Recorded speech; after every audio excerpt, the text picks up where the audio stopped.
oui, on était obligé de passer parfois un petit peu en force parce qu'il y avait des syndicats de propriétaires qui se montaient et qui freinaient des cas de fer pour faire monter un petit peu la valeur des terrains. Mais de toute façon, on était systématiquement obligé de respecter des prix par catégorie de terrain, puisqu'on avait systématiquement l'inspecteur des domaines sur le dos.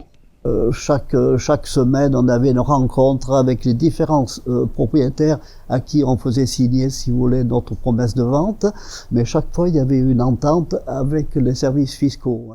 On essayait d'avoir une acquisition à l'amiable en rajoutant un petit peu, en vieillissant les arbres. On avait aussi l'ingénieur des eaux et forêts qui nous accompagnait. Voilà. Mais on a toujours eu de très bons contacts en général. Hein. Mais avec le milieu agriculteur, c'était pas toujours facile. Hein. Il nous est arrivé de repartir en courant ou de sauter une rangée de fils de fer barbelés pour pas prendre un coup de fusil. Par contre, quand ils vous reçoivent bien, des fois c'est moins drôle parce que aller chez un paysan et ils sont encore après traire.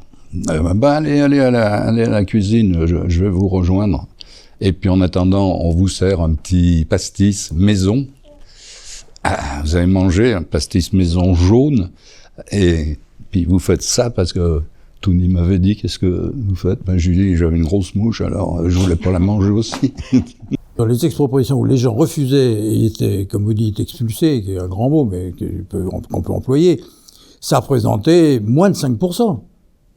Donc c'est quand même, les gens retrouvaient, il y avait les discussions amiables aboutissaient.